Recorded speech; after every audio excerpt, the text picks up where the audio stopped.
Facebook and Twitter could face sanctions if they continue to stonewall Parliament over Russian interference in the EU referendum, the chair of a Commons inquiry has said.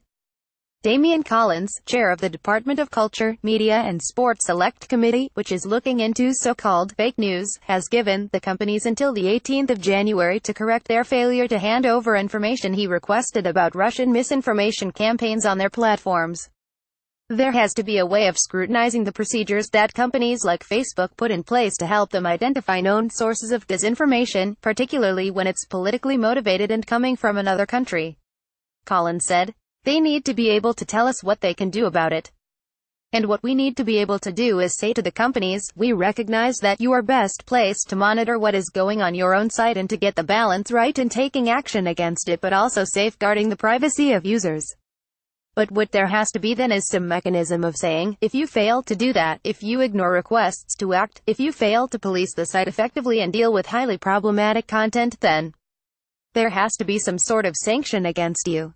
Collins's intervention, the first concrete warning that sanctions could follow any failure to provide the information required, is likely to cause concern for the social media firms.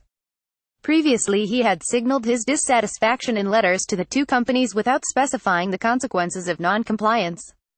In a letter to Twitter this month, he wrote, "The information you have now shared with us is completely inadequate. It seems odd that so far we have received more information about activities that have taken place on your platform from journalists and academics than from you." Collins said his inquiry was looking at the question of what form sanctions could take. In other countries they've taken different positions. Germany has obviously gone furthest down this road. In mid-December, the German Competition Authority issued the country's latest rebuke of Facebook, accusing the company of violating European data protection principles by merging information gathered through WhatsApp and Instagram with Facebook user accounts. Collins suggested that one outcome of the inquiry could be social networks being hit where it hurts most, their revenue. On the advertising side, what's important is, well, the extent of fake accounts.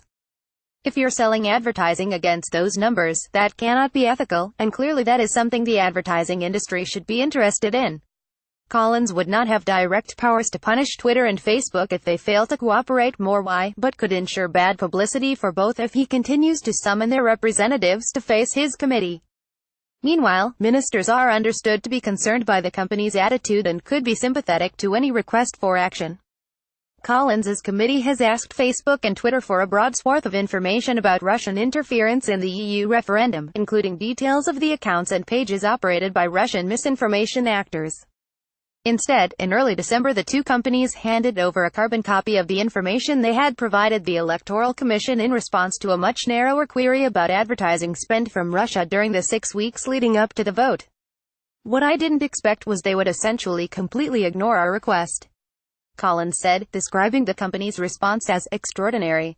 "They don't believe that they have any obligation at all to initiate their own investigation into what may or may not have been happening on the site, to look at the accounts that have been identified by the American authorities and say, okay, are there other accounts that share similar characteristics that could have come from the same source?"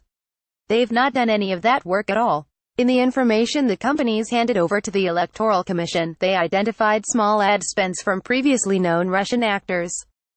Facebook said just 97 cents had been spent on Brexit-related adverts by Russians that were seen by Brits, while Twitter claimed that the only Russian spending it was aware of during the period in question was $1,000 from the broadcaster RT.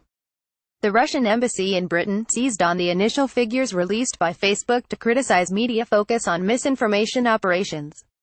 It's The Times columnist Hugo Rifkind, who holds British democracy in contempt by suggesting 52% voters can be bought for 73 pence, the embassy tweeted shortly after the exchange of letters between Facebook, Twitter and Collins. A few days later, the embassy shared a statement from the Russian Foreign Affairs Ministry, U.S.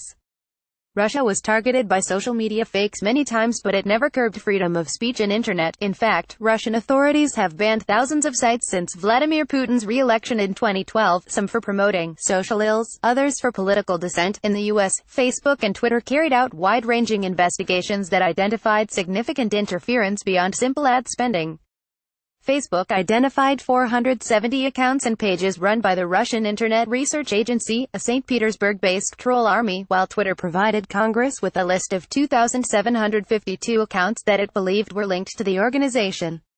"I hope they realize that people's concerns about this issue aren't going away," Collins said. "They have an opportunity to be seen to be proactive. This is taking place in the context of the broader debate of their responsibilities